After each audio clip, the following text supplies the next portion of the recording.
ভাইদের উদ্দেশ্যে এবং বোনদের উদ্দেশ্যে কিছু কথা বলবো, একটু মনোযোগ দিয়ে শুনে যাবা। আর এই শোনা যাত্রা হয়তোবা একদিন হয়তোবা বুঝবে যে আমার একটা ভাই ছিল, সে কি বলেছিল, তার কথাগুলো একদিন হয়তোবা মনে রাখবে।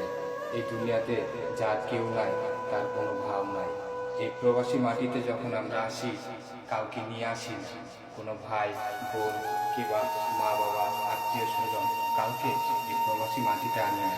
তাই তো কখনো যদি এই প্রবাসী মাটিতে কখনো মৃত্যু হয়, তাহলে হয়তোবা আমার মা বাবারা পরে শুনবে, আমার আত্মীয় স্বজনেরাও পরে শুনবে প্রবাসী মাটিতে আমার কিছু ভাই আছে, কিছু বোন আছে, তারাই আমাকে আগে শুনবে। তারপরে সেই ভাই বোন মিলে হয় চেষ্টা করবে তাদের সাথে যোগাযোগ করার।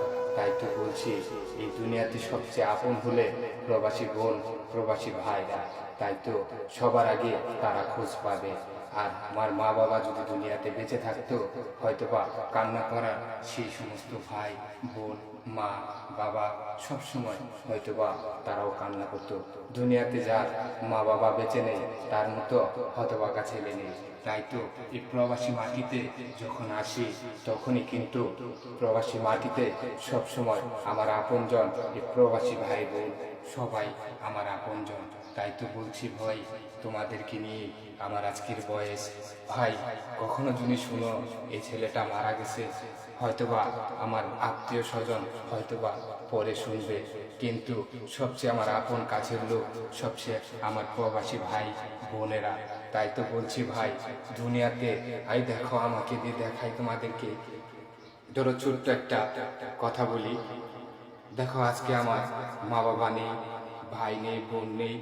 আমি মরে গেলে আমার কান্না করার একটা লোকও থাকবে না, থাকবে শুধু আমার প্রবাসী ভাই প্রবাসী বোন।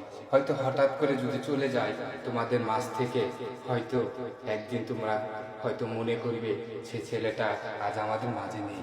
তাই তো বলছি ভাই, প্রবাসী মাটিতে যারা ভাই বোন আছো, তারা একজন আরেকজনকে সহযোগিতা করবা।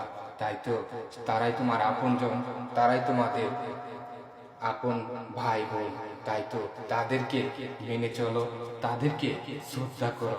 হয়তোবা সেই ভাই বোনগুলো সবার আগে তোমার কাছে এসে পড়বে, হয়তো তোমার জন্য যোগাযোগ করবে তার বাড়িতে, ফ্যামিলিতে কে কে আছে, হয়তোবা তারাই একদিন খুঁজে নেবে। তাই তো বলছি ভাই, আমরা প্রবাসী মাটিতে আসছি এই প্রবাসে চাকরি করতে। কেউ বা মা নেই, কেউ বা বাবা নেই।